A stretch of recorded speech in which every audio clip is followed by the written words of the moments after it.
جائزہ لے تو میں پچھلی حکومت کو ڈسکس نہیں کرنا چاہتا، لیکن یہ دیکھیے کہ ان کی کھودی ہوئی جو برودی سرنگیں تھیں اور پاکستان $1 ارب کے لیے لوگوں کے پاس جا رہا تھا، اور 80% جو قرضے تھے وہ واجبات جو پاکستان ادا کرنے تھے وہ بانی پیٹے کے دور میں وہ بڑھ گئے، اور جو ہم سمجھ لیں کہ جو نیگیٹو ہماری پوزیشن جا رہی تھی وہ ہماری پازیٹیو میں چلی گئی۔ تو میں سر اس میں ایک دو چیزیں یہ ضرور ایڈ کرنا چاہتا ہوں کہ خالی جنگ، دیکھیے جنگ جو ہے اس میں بھی سرمایہ کی ضرورت ہوتی ہے۔ سیلاب کا ذکر ہوا، سیلاب میں اربوں ڈالر کا پاکستان، وہ 3 مہینے پورے ملک میں سیلاب کی کیفیت رہی، اور اس کے آگے یہ دیکھیے کہ پاکستان کے جو 2 صوبے ہیں اس میں ابھی بھی جو پوزیشن ہے وہ آپ کے سامنے کس طریقے سے خراب ہے، اور پاکستان کو چیلنجز کا سامنا ہے کہ بھارت جو ہے وہ افغانستان کے ذریعے سے پاکستان میں آگ لگا رہا ہے اور ایک خون کی ہولی کھیل رہا ہے، اور ان سمجھیے کہ اس سال میں 67,000 آپ نے انٹیلیجنس بیس آپریشن بھی کیے ہیں، اس کے لیے بھی آپ کو سرمایہ چاہیے۔ یعنی کہ آپ کے جو BLA ہے اور جو لوگ بلوچستان میں جو حالات خراب کر رہے ہیں، اور پھر جو خیبر کے حالات خراب ہیں، اس میں سب سے تکلیف دہ بات یہ ہے کہ جو ہم اگر اکنامکلی اگر آگے بڑھنا چاہتے ہیں اس کے لیے ہمیں سیاسی جماعتوں کو ان کو چاہیے کہ وہ لوگ ریاست پاکستان کے ساتھ کھڑے ہوں، آئین پاکستان کے ساتھ کھڑے، اپنے ملک کا ساتھ دیں۔ اگر آپ صرف ان کو سمجھائیں، ان کے ساتھ بیٹھ کے بات کریں اور 2 3 4 سالوں کے لیے یہ لوگ سمجھ جائیں اور روڑے نہیں اٹکائیں اور ملک کو چلنے دیں، اس نظام کو چلنے دیں، پھر دیکھیے کہ دنیا میں پاکستان کیسے ترقی کرے گا۔ اور یہ دیکھیے کہ اس سب سے بڑی خبر آج کی یہ بھی ہے کہ پاکستان نے کیسے سبقت لی ہے کہ ان کے جو یعنی کہ ہم 51 52 اور 53 پہ کھڑے ہیں سروے میں، اور یہ سروے کو ہمارے ملک کا نہیں ہے سر، یہ گلوبل 60 ممالک میں یہ سروے ہوئے ہیں، اور وہ صرف یعنی امید میں، خوشحالی میں، ترقی میں اور دنیا میں پاکستانی ہے بڑا احمد آپ کے ساتھ پروگرام کرتے رہے، بڑا مزدار کام تھا جب 10 مئی اور خاص طور پہ پہلگام فال فلیگ ہونے کے درمیان مارکہ حق کا جو پورا دورانیہ تھا، یعنی کہ 22 اپریل پہلگام فال فلیگ ہوتا ہے اور اس کے ساتھ 10 مئی کو باقاعدہ ایک پاکستان کی طرف سے جنگ کا اس کا جواب دیا جاتا ہے۔ اس دوران بھی پاکستانیوں نے جس زندہ دلی کا مظاہرہ کیا اور جس طرح ٹک ٹاک کے اوپر اور ٹینکوں پہ چڑھ کے اور جس طرح اپنی نگرانی میں فوج سے گولے چلواتے رہے، یہ بڑا اہم تھا۔ میں جاسر صاحب ایک کمپیریزن چاہ رہا ہوں، آج جب میں اپنی ان تمام خبروں کو ڈسکس کر رہا ہوں، ابھی وہ تیل گیس والی بات بھی میں نے کر لی، بلومبرگ کے بھی رپورٹ تھی، وہ شروع میں مجھ سے مس ہو گئی، مجھے یاد نہیں رہا اس کو شامل کرنا، وہ ساری جگہ۔ لیکن دوسری طرف فائنینشیل ٹائمز جو ہے وہ 2025 کو جو بھارت کے حوالے سے اس نے رپورٹ جاری کی، وہ بہت ہی جو ہے میرا خیال ہے ان کے لیے پریشان کن ہے، اور وہ کہتے ہیں کہ کوئی بھی ایسی چیز نہیں وہ یہ کہیں کہ اس میں وہ پازیٹیو رہے۔ پاک بھارت فوجی کشیدگی کا انہوں نے ذکر کیا، امریکہ کے ساتھ تجارتی محاذ آرائی کا انہوں نے ذکر کیا، ان کے جو مہلک طیارہ حادثہ ہے اس کا انہوں نے ذکر کیا، ان کی ایک کرنسی کی کمزوری کا ذکر کیا، انہوں نے معاشی بے چینی جو ہے وہ مسائل جس طرح وہاں پر پیدا ہو رہے ہیں اس کا ذکر، اور پھر فائنینشیل ٹائمز یہ کہتا ہے کہ ناکام اسٹریٹجک خود مختاری کے باعث بھارت کو امریکہ، چین اور روس کے ساتھ تعلقات برقرار رکھنے پر مجبور ہونا پڑا، اور امریکہ بھارت تجارتی معاہدہ کئی بار ملتوی ہوا اور امریکی ٹیرف کے نفاذ کی وجہ سے بھارت کو اقتصادی دباؤ کا سامنا کرنا پڑا۔ فائنینشیل ٹائمز یہ بھی کہتا ہے کہ GST کی اصلاحات محدود شعبوں تک رہنے کے باعث معاشی ترقی، بھارت کی معاشی ترقی محدود رہی، اور 2025 میں بھارتی روپیہ ڈالر کے مقابلے میں گراوٹ کا شکار رہا۔ یہ بھی کہا گیا کہ اس کے بعد جو واشنگٹن نے پالیسی بدلی وہ جو ہے وہ بھی اس کو افیکٹ کرتی رہی۔ میں جیسا اس چیز پہ جو بات کرنا چاہ رہا ہوں، آپ سے پوچھنا چاہ رہا ہوں کہ دنیا کی ایک بہت بڑی معیشت، یعنی کہ پاپولیشن کے حوالے سے، اپنے فگرز کے حوالے سے، اپنی تمام چیز، اپنی فوجی طاقت کے حوالے سے، وہ ہمیں مسلسل بیک فوٹ پہ جاتی ہوئی نظر آ رہی ہے۔ ہم ان کے مقابلے میں ظاہر ہے ہماری معیشت محدود ہے، ظاہر ہے ہماری فوجی طاقت، ہمارا فوجی بجٹ محدود ہے، ہماری پاپولیشن ان کے مقابلے میں کم ہے، لیکن ہم بہت سمارٹ طریقے سے آگے بڑھ رہے ہیں۔ یہ انڈیا کے اوپر کیا اللہ کی کوئی مار پڑی ہے، کوئی نحوست پڑی ہے، یہ مودی کی نحوست ہے، پالیسیوں کی ناکامی، کیا سمجھتے ہیں کیا آپ اس کو؟ ویری انٹرسٹنگلی آپ نے کافی ساری چیزیں بتا دی۔ دیکھیں آپ نے ذکر کیا لیڈرشپ کون کی، تو جب آپ کی نیت لیڈرشپ کی ٹھیک نہ ہو، جب وہ اپنے ملک کے اندر ہی فساد اور ایک ڈائیکاٹمی پیدا کریں مسلمانوں میں، اور ان کے اپنے بہت سارے پرابلمز ہیں، آپ نے دیکھا انہوں نے کیسے بنگلہ دیش کے ساتھ بھی ایک رول پلے کیا اس کی ڈی سٹیبلائزیشن میں، اور بھی دنیا کے جو ان کے مقاصد تھے، تو اس کا رزلٹ انڈائریکٹلی اس شیپ میں آپ کو نظر آتا ہے کہ جب ان کی اپنی پالیسیز ایک مستحکم نہیں ہوتی, جب ان کی اپنی انٹرنل سیکیورٹی اور کانفلکٹ ہوتا ہے, اور جو مین سٹیک ہولڈرز یا لیڈرشپ ہے وہ ایک پیج پہ نہیں ہوتی, تو اس کے اس طرح کے رزلٹ آنا شروع ہو جاتے ہیں آٹومیٹکلی کہ ان کی اکانومی ڈاؤن جا رہی ہوتی ہے, روپیہ جو انڈیا کا تھا اگینسٹ ڈالر وہ ڈیپریشیٹ ہو رہا ہوتا ہے. اینڈ ابو آل انڈیا کی جو اکنامک ڈائریکشنز ہیں وہ پچھلے کچھ سالوں میں اپنے آپ کو آئی تھنک چائنا اور یو ایس کا کمپیٹیٹر سمجھنا شروع ہو گئے تھے, تو جس کی وجہ سے جب ان کے رشین ریلیشن شپ سرفیس پہ آنا شروع ہوئے اور ان کی آئل کی جو ٹریڈ تھی ود رشیا وہ کھٹکنا شروع ہوئی, نیچرلی ٹرمپ 2.0 ایجنڈا لے کے جب وہ آئے تو انہوں نے ایک پاور بیلنس کریٹ کرنا تھا, ایک اکنامک ٹرانسفارمیشن کرنی تھی ریجن کی, اور نیچرلی ہر ایک کنٹری کا یہ انٹرسٹ ہوتا ہے کہ وہ کیسے اپنی اکانومی کو اپنے لوگوں کو سٹیبلائز کرے. تو چائنا اور امریکہ کی رائیولری میں انڈیا نے اس کو اور آگ لگائی, اور پاکستان نے ایک نیوٹرل رول پلے کیا چائنا کے ساتھ بھی اینڈ یو ایس کے ساتھ بھی. تو کاؤنٹر ٹیرف کی جو اکنامک وار تھی وہ انڈیا کے اوپر جو ہے نا اس کا اثر بھی مجھے زیادہ نظر آیا. سو ایک کمپاؤنڈنگ افیکٹ تھا, جس کے مقابلے میں اگر پاکستان کو میں اگر لوں تو پاکستان کی لیڈرشپ, تمام political parties, economic stability, policies, تسلسل چیزوں کا, اکنامک سٹیبلٹی, یہ ساری کی ساری اوور آل ایک ایسا پازیٹیو امپیکٹ اس نے دیا کہ جو ہمیں انٹرنیشنل جریدے سچ ایز آپ نے نام لیا فائنینشیل ٹائمز کا, بلومبرگ کا, اسی طرح ایون جو آپ کے نیو یارک کے کچھ اور فائنینشیل ہوئے ہیں, وال اسٹریٹ جرنل کے اندر بھی پاکستان کی اکنامک پالیسیز کو اور اکنامک ڈیولپمنٹ کو compare to India positive direction میں دکھایا گیا. اور ایکچولی فیکٹ بھی ہیں کہ آپ دیکھ لیں کہ ابھی وہاں پہ کیا حالات چل رہے ہیں اور ہمارے ملک میں کیا حالات چل رہے ہیں. تو آئی سی دیٹ کہ ان کی اپنی لیڈرشپ کی نیت ٹھیک نہیں ہے, اسی لیے ان کو ہر محاذ پہ, ملٹری محاذ ہو, اکنامک محاذ ہو, ایون سوشل ڈیولپمنٹ ہو, آپ کو ادھر وہ ڈاؤن نظر آ رہے ہیں. اور انشاءاللہ پاکستان آگے بڑھ رہا ہے اور آگے بڑھتا رہے گا انشاءاللہ. جی بالکل صحیح. اگر اس کا کمپیریزن ہم جب کرتے ہیں, ایک طرف تو ہم بات کر رہے ہیں انڈیا کے حوالے سے, کمپیریزن ہم نے اپنی سوسائٹی میں ہی کرنا ہے, تو دوسری طرف ہمیں, میتھو صاحب آپ اس ایشو کے ایکسپرٹ بھی ہیں, ہمیں دوسری طرف طالبان رجیم نظر آتا ہے جو اپنی شدت پسند پالیسیوں کے باعث عالمی تنہائی کا شکار ہوتا چلا جا رہا ہے, اور جاپان سے لے کر اور مختلف جریدے جو ہیں جو تعلقات معطل ہو رہے ہیں اس کے حوالے خبردار کر رہے ہیں. اور میرے پاس جو اس وقت رپورٹ موجود ہے وہ یہ ہے کہ برطانیہ, ترکیہ اور ناروے کے بعد اب جاپان نے بھی افغان سفارتخانہ بند کرنے کا اعلان کر دیا ہے. اور یہ جو اعلان ہے اس کی تصدیق جو ہے افغان جریدہ کابل ٹائمز کرتا ہے کہ افغان سفارتخانے کی بندش 31 جنوری 2026 سے تمام سیاسی اور اقتصادی امور کے معطل ہونے کے ساتھ نافذ ہوگی. اور اس طرح جو ہے یہ کوئی واحد ملک نہیں ہے, بلکہ اس سے پہلے بھی چونکہ ہم دیکھتے ہیں کہ اقوام متحدہ بھی باقاعدہ طور پہ موجودہ طالبان افغانستان کو تسلیم کرتے ہیں, ممبر ملک ہے, لیکن وہ موجودہ طالبان رجیم کو تسلیم نہیں کرتے. اسی طرح جو ڈیفیکٹو ریکگنیشن ہے وہ تو شاید کچھ ممالک کی طرف سے ہو, لیکن جو ڈیجیرے یعنی کہ قانونی ریکگنیشن ہے وہ ہمیں کہیں پر نظر نہیں آتی. اور 193 میں سے 190 سے زائد ممالک ہمیں افغانستان کو تسلیم کرتے ہوئے,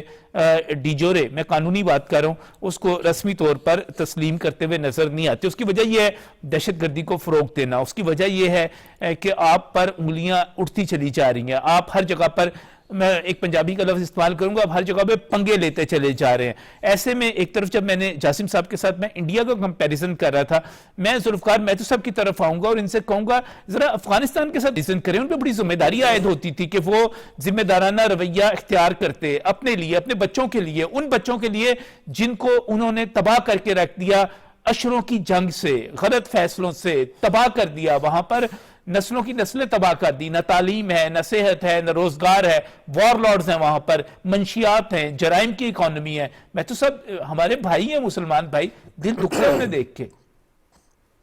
نجم اس میں انڈیا کے ساتھ جو کمپیریزن کیا تھا اسی کو میں افغانستان کے تناظر میں لے کے چلتا ہوں.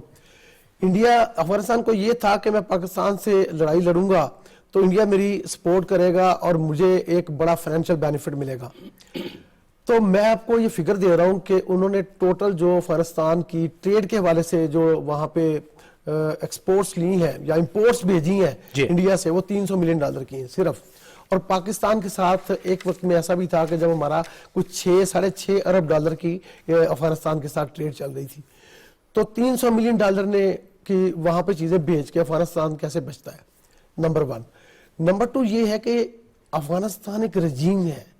ان کو ڈیجورے کوئی مانے نہ مانے یا ویسے کوئی ریکگنائز اخلاقی طور پہ کرے نہ کرے، اس سے فرق نہیں پڑتا. ان کا جو ایک مسلسل ٹیررزم کا ایک بیانیہ تھا یا جو حکمت عملی تھی، اور خاص طور پہ پاکستان کے اوپر انڈیا کے کہنے پہ، اس کا بھی تقریباً جو ہے وہ ختم ہو گیا. اس لیے کہ انڈیا نے بھی اب پیچھے ہاتھ کھینچ لیا، کیونکہ لوگ اس کے بھی انگلی اٹھانے لگے تھے کہ تم اب دہشت گردی کے حوالے سے کینیڈا میں بھی کرتے ہو، امریکہ میں بھی کرتے ہو سکھ کمیونٹی کے خلاف، اور تم یہاں پہ پاکستان کے خلاف افغانستان کے ذریعے کر رہے ہو. تو میں سمجھتا ہوں افغانستان کے پاس کوئی آپشن نہیں رہ گئی. وہاں پہ اس وقت نجم 50% پاپولیشن جو ہے، میں اس کو غریب کیا کہوں، ان کے پاس فوڈ پاورٹی کا یہ حال ہے کہ ایک وقت کی روٹی ہے، دوسرے وقت کی روٹی کا پتہ نہیں ہے.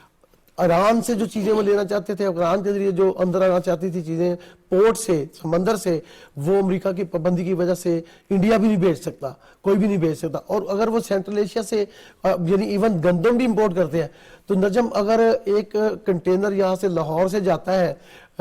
کابل، تو اس کا $700 کرایہ ہوتا ہے، اور اگر وہ سینٹرل ایشیا یا چین سے آتا ہے تو وہ $2300 ہے. تو پہلے تو یہاں پہ ہی کمپیریزن کر لینے کہ کہاں پہ جاتی ہے. چاول وہاں پہ مہنگے ہوئے ہیں 20-25%، 30%. آٹا وہاں پہ 9-10% مہنگا ہوا ہے. فیول مہنگے ہوئے ہیں. ادویات کئی گنا، یعنی گنا تو نہیں، پرسنٹیج وائز اب میں ایگزیکٹ فگر نہیں دے سکتا، لیکن کافی زیادہ ان کی قیمتوں میں اضافہ ہوا ہے. تو میں سمجھتا ہوں کہ افغانستان کو مسلمان ہونے کے ناطے بھی اور ایک ہمسایہ ہونے کے ناطے بھی پاکستان سے اب ہاتھ ملانا پڑے گا اور دہشت گردی کا اپنا وتیرہ ختم کرنا پڑے گا، ورنہ ہم نے تو ختم کر ہی دیا. اب مجھے دیکھیے کہ دہشت گردی کے جتنے ہم نے 6-7 ہزار احمد صاحب نے بتائے ہیں، اب ان میں آپ دیکھیں پہلے ہر روز 4-5 جو ہے وہ اٹیک ہو رہے تھے. ہمارے آپریشن کی سپیڈ بھی اسی طرح سے 6-7 ہزار آپریشن ہم نے کیے. لیکن اب آپ دیکھیں کہ ان کے اٹیکس میں کمی آئی ہے، کیونکہ ہم نے ایک پوری طاقت کے ساتھ ان کو جواب دیا. ہم نے بارڈر کلوز کیا اور ہم نے کہا کہ بھائی ہم افغان ٹریڈ. اس میں نا میں آپ کی طرف ایک اہم ٹاپک کے ساتھ آنا ہے احمد صاحب، لیکن نا میں جاسم صاحب کا ایک کمنٹ چاہ رہا ہوں، کیونکہ جب ہم افغان جریدہ دیکھتے ہیں آمو کے مطابق روس نے افغان مزدوروں کی بھرتی سے انکار کیا. اس سے پہلے امریکہ نے تمام ویزے جو حرکت وہاں پر کی گئی، اس کے بعد وہ ویزے انہوں نے دینے سے انکار کیا. جرمنی، پاکستان، ایران، تمام ممالک سے افغان مہاجرین نکالے جا رہے ہیں، بے دخل کیے جا رہے ہیں. آپ کس طرح دیکھتے ہیں 2025 افغانستان کا اور 2026 بھی؟ دیکھیں کولیگز نے ابھی کچھ سرٹن اکنامک پیرامیٹرز افغانستان کے بتائے جو اس چیز کی وضاحت کر رہے ہیں کہ جو کرنٹ رجیم ہے، جو ایک ایکسٹریمسٹ رجیم میں کہوں گا ہر لحاظ سے، وہ اس کے اکنامک ایفیکٹس اس ملک پہ اچھے نہیں پڑ رہے، اور اسی لیے جو ایک ہاربرنگ ہو رہی ہے سرٹن نیگیٹو پروپیگنڈاز کی، تو اسی لیے باقی دنیا کے ملک جس میں جرمنی، یو ایس شامل ہے، رشیا بھی شامل ہے، تو وہ ظاہر ہے اس رجیم کے تحت جو بھی پالیسیز یا کوئی بھی پروگرامز یا ہیومن کیپٹل کی ایکسچینج یا لیبر فورس کے جو آپ کے تبادلے کیے جاتے ہیں وہ پازیٹیولی نہیں دیکھے جاتے. پھر اگر ہم اس کو براڈلی دیکھیں تو کبھی بھی کوئی بھی ریجنل انسیکیورٹی یا انسٹیبلٹی کسی بھی ملک کے لیے، پورے خطے کے لیے اچھی نہیں ہوتی. تو ایسی سچویشن میں اسپیشلی جب ایک ملک جو مسلسل جارحیت کر رہا ہو اور مسلسل ایسے اقدامات کر رہا ہو جو پرو سیکیورٹی یا پرو سٹیبلٹی نہ ہوں، بھلے وہ پاکستان کے ساتھ ہوں یا کسی اور ملک کے ساتھ ہوں، اس کو دنیا میں کوئی بھی ویلکم نہیں کرتا. تو 25 کا یہ جو سال گزرا، اس میں ہم نے جو افغانستان کی رجیم چل رہی ہے اس کے کچھ منفی اثرات اپنے بارڈر پہ بھی دیکھے، جس کا ہمارے ملک نے دفاعی افواج نے بڑے اچھے طریقے سے اس کو کاؤنٹر کیا، اور ابھی بھی ہماری ڈپلومیٹک پالیسیز جو ہیں وہ اس کو کاؤنٹر کر رہی ہیں. لیکن سنس ہمارے مسلم ممالک کے ساتھ تعلقات، جس میں افغانستان بھی ہمارا ایک برادر کنٹری رہ چکا ہے، اور ہم نے ریفیوجیز کی ہوسٹنگ میں کوئی کمی نہیں چھوڑی پچھلے 40-50 سال میں. مور دین 10-15 لاکھ 20 لاکھ سے زیادہ، ایک وقت میں 30 لاکھ مہاجرین کو پاکستان نے پناہ دی. اب اٹس ٹائم کہ اب افغانستان کی رجیم اپنی اکنامک سٹیبلٹی کی طرف جائے، اور اپنی 26 کے اندر جو اگلا یہ کرنٹ سال ہمارا ہے، اپنی سر نو پالیسیز کو ریویو کرے، اور اس لینس میں ریویو کرے کہ کیسے ایک ریجنل سیکیورٹی، گلوبل سیکیورٹی کے افغانستان پاکستان کے ساتھ مل کے ٹریڈ ڈیولپ کرے، اور سیکیورٹی کے جو پیرامیٹرز ہیں اس کو 100% کمپلائی کرے، اور اپنے ملک کی بھی ترقی کرے، اپنے ہمسایوں کی بھی ترقی میں بھی اپنا رول پلے کرے. تو امید تو ہم یہ کرتے ہیں کہ جو پاکستان کی ڈپلومیٹک پالیسیز ہیں وہ سپورٹیو ہوں گی فار افغانستان، کہ وہ اپنی کرنٹ رجیم میں جارحیت کو کم کرے اور ہمارے ساتھ کوآپریشن کرے، ٹریڈ میں بھی اور ادروائز بھی. جی بالکل صحیح، بالکل صحیح. ہم تو سمجھا ہی سکتے ہیں، مشورہ ہی دے سکتے ہیں، اور ہمیشہ ان کو مشورہ دیا کہ امن کی طرف آئیں، تعمیر کی طرف آئیں، ترقی کی طرف آئیں. اور کسی بھی دور میں طالبان کے پچھلے رجیم کی بھی بات کروں گا، ان سے کہا گیا تھا کہ آپ تصادم کی طرف نہ جائیں، فساد کی طرف نہ جائیں. پاکستان کی طرف سے باقاعدہ وفود گئے ان کو سمجھانے کے لیے، نہیں مانے. اس کے بعد انہوں نے اپنے لیے خود تباہی اور بربادی کا راستہ چنا. پاکستان تو کسی بھی طرح جنگ کا متمل ہو ہی نہیں سکتا، نہ اس کا حامی ہے. میں جو خاص طور پہ جب جنگ کی بات کرتے ہیں اور دہشت گردی کی بات کرتے ہیں، افغانستان کی طرف سے آنے والے دہشت گردوں کی بات کرتے ہیں، تو میں فوری طور پر اپنے آپ کو خیبر پختونخوا میں لے جاتا ہوں. اور وہاں پر جو صورتحال ہے، ناظرین، پولیٹیکل پارٹی ہے وہ یہ کہتی ہے کہ میں جو ہے خیبر پختونخوا کی بہت زیادہ نمائندہ ہوں، اور اس کا جو سوشل میڈیا برگیڈ ہے وہ طرح طرح کی ہردہ سرائیاں کرتا ہے، طرح طرح کی گفتگو کرتا ہے. لیکن میرے پاس ایک رپورٹ موجود ہے، میں خیبر پختونخوا کے عوام کی بات کر رہا ہوں،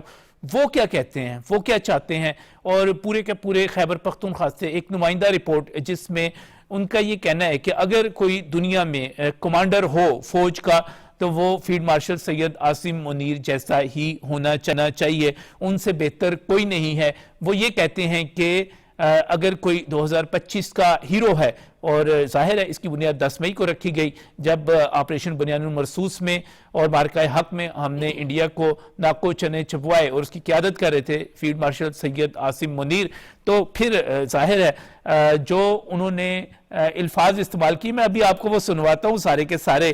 کہ انہوں نے ایسے اقدامات کیے جو دنیا کے کسی بھی طاقتور کمانڈر کے بس کی بات نہیں تھی. انہوں نے صرف اور صرف عوام نہیں بلکہ ان سے تو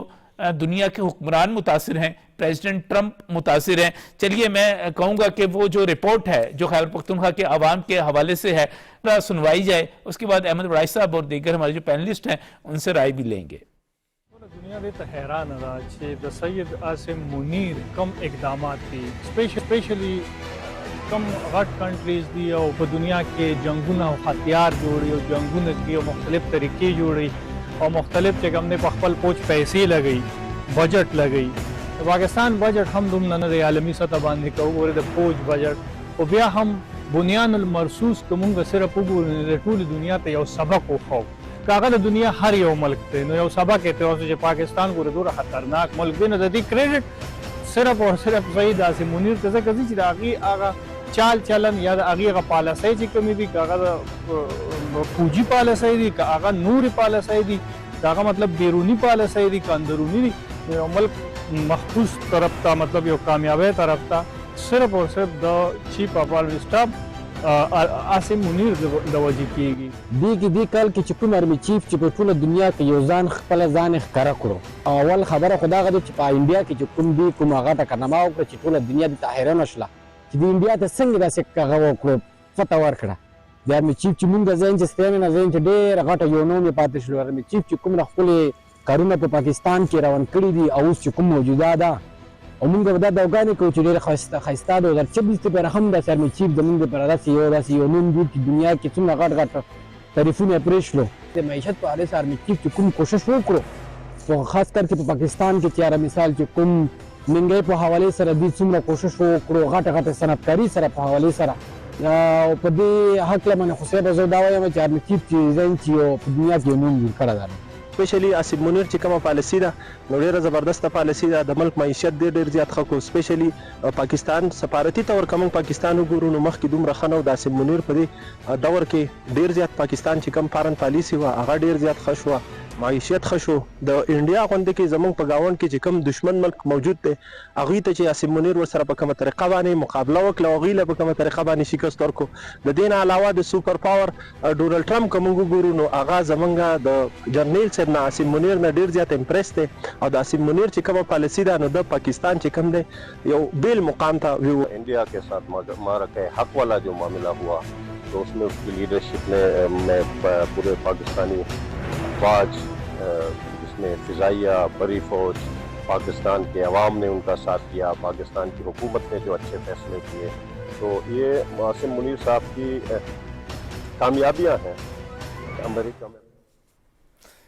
جی ناظرین، آپ نے گفتگو سنی، ابھی گفتگو بہت طویل تھی، بہت سارے لوگ تھے جنہوں نے بات کی، لیکن دہشت گردی کا شکار صوبہ ہمارا خیبر پختونخوا، اور اس کے ساتھ ساتھ میں بلوچستان کی بھی بات کروں گا. وہاں پر لوگ اپنے محافظ، اپنے دوست سید آصف منیر سے کس طرح محبت کرتے ہیں. آپ نے احمد رائے صاحب سنی گفتگو. اچھا دیکھیے کہ اس پہ کوئی شک نہیں ہے کہ ان کو ایک شخص اس کو مائنس کر دیں ایک منٹ کے لیے، اگر میں سمجھتا ہوں کہ پاکستان کی جو عوام ہے اور جو ریاست ہے یا ریاستی ادارے ہیں یا ہمارے جو فیلڈ مارشل سید آصف منیر ہے، حتیٰ کہ ہمارے پرائم منسٹر نے جو محنت کی ہے، ان کے درمیان اور عوام ان کے درمیان اب کوئی نہیں آئے گا. ہمارا آپس میں ریاست کے ساتھ اور تمام جو صوبے جو ہمارے ملک کی اکائیاں ہیں فوج کے ساتھ چولی دامن کا ساتھ ہے، ہمیں ایک دوسرے سے کوئی جدا نہیں کر سکتا. یہ ان کی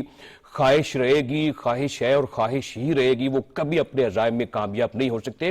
وہ تکلیف پہ ہیں، اور افسوس اس بات کا ہے پرائے دشمن کا آپ کو پتہ ہوتا ہے جو آپ کے جس کے سامنے آپ کھڑے ہو کر وار کرتے ہیں. جس طرح انہوں نے جو میں ان کی محبت اور لگن سے وہ باتیں سمجھا ہوں، جس طرح وہ پشتوں میں کہہ رہے تھے سفارتکاری کی، معیشت کی، اور ہندوستان کو جس طرح آپ نے کہا کہ ہم نے دندان شکست دی. ہمارے پاس 9 ارب ڈالر ہے دفاع کے لیے، ان کے پاس 80 سے زائد ارب ڈالر کا بجٹ ہے. ہم نے اس کو شکست دی، دنیا نے تسلیم کیا، اور 5 درجن سے زائد ڈونلڈ ٹرمپ یہ بات کہہ چکے کہ یار یو آر آئرن مین، آپ بڑے شاندار آدمی ہو، پاکستان کی لیڈرشپ بہت عظیم ہے. اور یہ دیکھیے کہ جتنے میگزین آئے، انگلش میگزین آئے،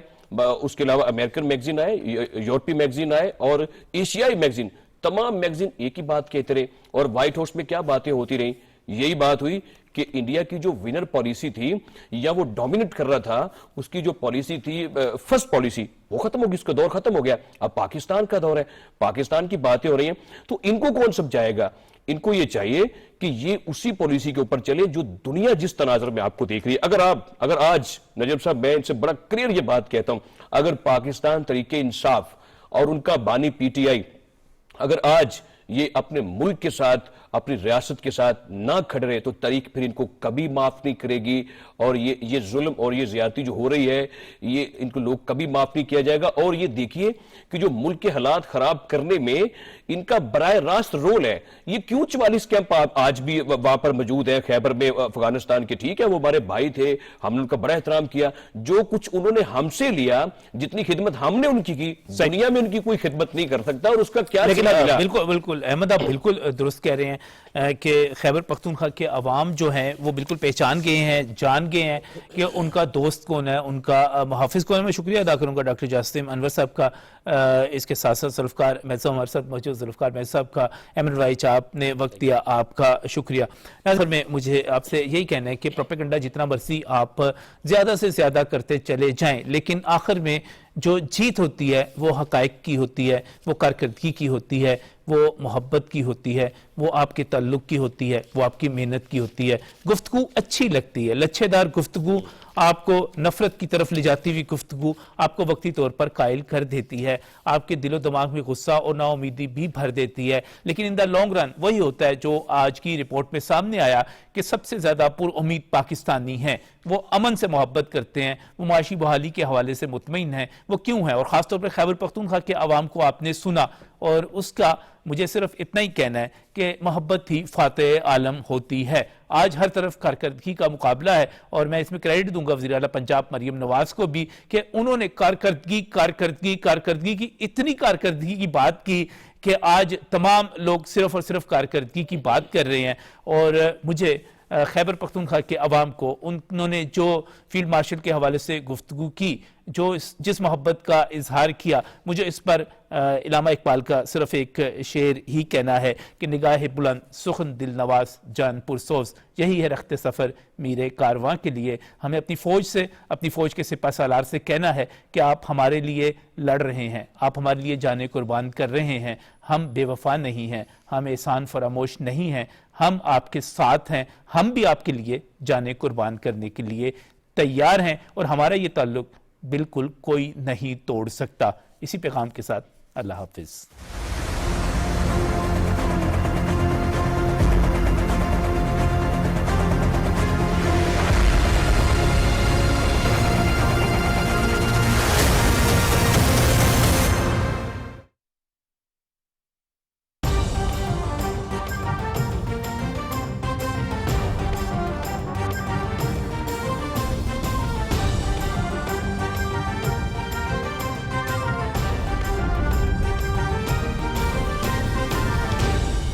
درست،